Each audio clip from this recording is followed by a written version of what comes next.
Bueno, lo veíamos hace algunos momentos en el contacto con Diario Financiero, pero si usted no alcanzó a llegar, le contamos que hoy, y tras las dudas sobre el mercado chino, las bolsas mundiales experimentaron un importante desplome. Shanghái cerró la jornada con pérdidas de 8,49% y, entre otras cosas, afectó la cotización del cobre a nivel mundial. Lunes negro. Queremos ahondar en estas cifras y para eso conversamos con el economista del Centro Latinoamericano de Políticas Económicas y Sociales de la Universidad Católica, Luis González. Luis, bienvenido. Muchas gracias por estar acá. Muchas gracias, Matilde. Un gusto. Bueno, 8,5 es tal vez bueno, lo decía Renato recién, es la peor caída desde el año 2007. ¿A qué se atribuye esta caída y, teniendo la esperanza, qué efecto rebote pudiera tener a partir del día de mañana? Bueno, efectivamente este es un dato muy malo en esta bolsa para la economía china. Principalmente es una caída muy alta para un intervalo tan corto, de una caída diaria. Y lo que estamos observando acá es la incertidumbre que se tiene en los mercados con respecto a la actividad de la economía china. Muchos analistas y las expectativas, por ejemplo, si revisamos las expectativas del Fondo Monetario Internacional para fin de año en torno al crecimiento de la economía china, están en torno al 7%. Ahora el mercado está inclusive temeroso de que se vaya a cumplir inclusive esa tasa de crecimiento que por lo demás para una China que, por ejemplo, entre 2003 y 2007 crecía por encima del 10%, es un dato de desaceleración. Claro, recuerdo que cuando la proyección para China, y lo comentábamos, era de 9%, ya había preocupación. Ahora la proyección es 7% y ni siquiera sabemos con certeza si va a llegar a 7%. Ahora, ¿cómo nos va a afectar esto, teniendo en cuenta que nuestro principal producto de exportación es el cobre y ellos son nuestros principales compradores? Definitivamente. En total, nuestras exportaciones representan un 24% hacia ese mercado. ¿Ok? Y si vemos la composición, el consumo del cobre mundial que tiene China en el ámbito internacional, estamos hablando de un 49%. O sea, es un jugador determinante en cuanto a la demanda de cobre mundial. Y esto afecta de una manera muy significativa porque después están, por ejemplo, Estados Unidos con un 8%, después está Alemania, Japón con porcentajes mucho más chicos. Entonces, una caída de esta demanda mundial, principalmente por la caída o la desaceleración, mejor dicho, de China, afecta mucho a nuestros precios. Y la bolsa en particular reaccionó por un dato malo en manufactura que demanda mucho cobre.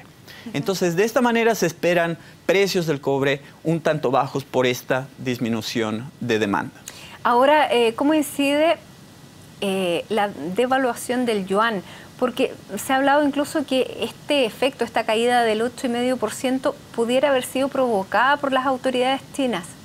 ¿Qué tan cierto puede llegar a ser eso?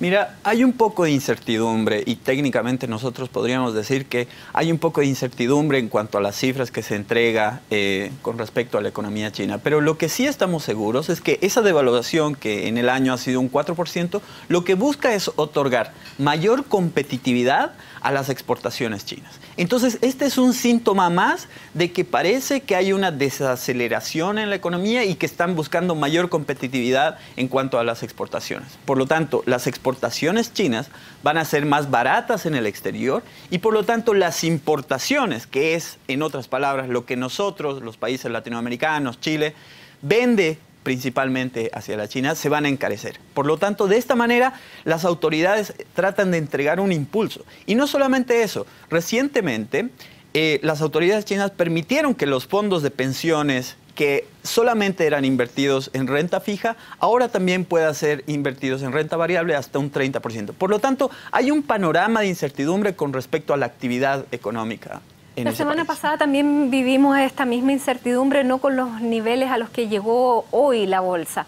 Pero es posible, te preguntaba al principio, este efecto rebote que se da muchas veces, que claro, cae 8,5% hoy, pero ya mañana la recuperación va a ser del mismo nivel, tal vez menos, pero al final de la semana va a llegar un equilibrio, o podemos seguir esperando caídas, porque además son caídas que tienen efecto dominó. Hoy día cayó prácticamente toda Europa, también cayó Estados Unidos a un nivel más bajo, cayó Chile. Exactamente. Mira, la economía detrás de esto, lo que nos está anunciando es que en el sector real hay una menor actividad. Y por lo tanto, en el sector financiero lo que se espera es una alta volatilidad. Es posible que haya un efecto rebote, pero este fenómeno, hasta que se clarifiquen los datos, especialmente en el sector real, de ver cuál es el estado real de la economía, van a ser una constante durante este periodo y por lo tanto nos llama un poco a estar atentos, especialmente desde nuestra perspectiva, donde tenemos una situación económica local que está venida enfrascada en una desaceleración y que nuestros principales productos se van a ver afectados por ese canal. ¿Qué pasa, por ejemplo, con las AFP que tienen muchas inversiones en la bolsa? ¿Vamos a perder los chilenos que cotizamos en las AFP también por este mismo efecto?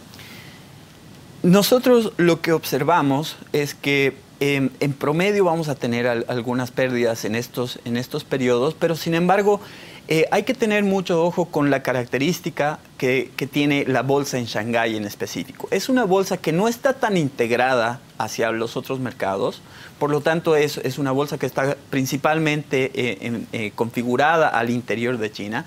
Sí existe un efecto dominó y en eso hay un efecto contagio, pero definitivamente lo que los mercados van a esperar son datos más duros, son datos pero París cayó 7 puntos.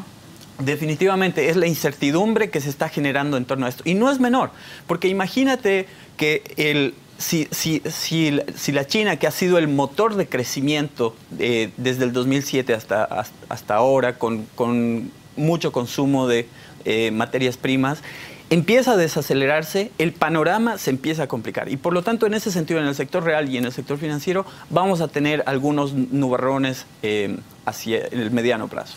Hablando de esos nubarrones, para algunos es una buena noticia, para otros no tanto. El precio del dólar que veíamos hoy día, que llegó a un pico en un momento de casi 708 pesos. ¿Cómo va a haberse visto afectado o tocado, digamos, con estas caídas de la bolsa, esta volatilidad que hemos visto en la última semana? ¿Qué va a pasar con el dólar? Económicamente, la variable que nos falta dilucidar es el movimiento de la tasa de interés de Estados Unidos. Se había anunciado previamente que en septiembre se iba a entrar a una fase creciente de esta tasa de interés, pero con las últimas noticias, la Fed, a la espera, por ejemplo, del dato de empleo en Estados Unidos, toma una pausa para una decisión de una normalización de la política monetaria. Estamos hablando de una tasa que está en 0,1%, o sea, es prácticamente cero, y que va a haber una normalización. El Fondo Monetario proyectaba que a finales del 2015 se iba a alcanzar a un 0,35, sin todas estas noticias de coyuntura. Por lo tanto, esa es la variable fundamental para saber si el fortalecimiento va a continuar o no. Localmente, lo que nosotros tenemos es que efectivamente hay una depreciación. Este 707 es prácticamente un dato que no lo veíamos desde el 2003. Y en esto, como tú bien dices, hay algunos que se benefician, hay algunos sectores que se benefician y otros que se perjudican. Entre los beneficiados, por ejemplo, está el sector exportador. Pero también hay que ser conscientes que por el lado de la demanda hay una disminución. Por lo tanto, son dos efectos contrapuestos. Otro sector que se beneficia es el sector turismo, por ejemplo. Los turistas que llegan a Chile cambian sus dólares a una mayor tasa y por lo tanto tienen mayores posibilidades de consumo. Y por el lado de los que se perjudican, veríamos que en algunos productos, principalmente los importados, y nosotros en CLAPES hacemos un seguimiento sobre el índice de precios al consumidor, vemos que hay algunas presiones sobre algunos productos importados. Esto en el corto plazo. ¿Por qué? Porque hay algunas presiones. Entonces estamos hablando, si analizamos los 20 productos, por ejemplo, de nuestra canasta básica, el consumo de automóviles, por ejemplo, automóviles nuevos, pesa un 4% en nuestra canasta. Y si existe una depreciación en torno a estos niveles, estaríamos diciendo que van a haber algunas presiones de inflación que nos hagan terminar la tasa de inflación anual por encima del 4%. Lo importante en esto es que todavía las expectativas que registra el Banco Central a 2 años están ancladas en nuestra meta. Y eso es algo importante. ¿Por qué? Porque hay un compromiso de la autoridad por mantener esas expectativas en torno a la meta, que es un 3%. Exactamente, pero ¿no está en riesgo esa meta de inflación? Porque una de las tareas del Banco Central es contener la inflación. ¿No debiera ya salir a intervenir? Definitivamente lo que nosotros vemos, y esto es un hecho práctico, que su espacio de acción se va acotando. ¿Por qué? Porque tenemos una actividad baja, lo hemos visto en los últimos datos de cuentas nacionales, y un nivel de inflación creciente. Por lo tanto, los movimientos en cuanto a la tasa se ven acotados. Pero no debemos olvidar que también el consumo ha sufrido una desaceleración. Por lo tanto, en este ambiente de desaceleración del consumo, en el mediano plazo, esas presiones van a ir cediendo y, por lo tanto, se esperaría que actúe el Banco Central en función a la tasa de inflación en 2 años. No necesariamente es el objetivo del Banco Central intervenir el tipo de cambio. Por lo tanto, su mandato es solamente actuar sobre la inflación. Luis, ¿cuánto tiempo puede durar este periodo de volatilidad del que estamos hablando?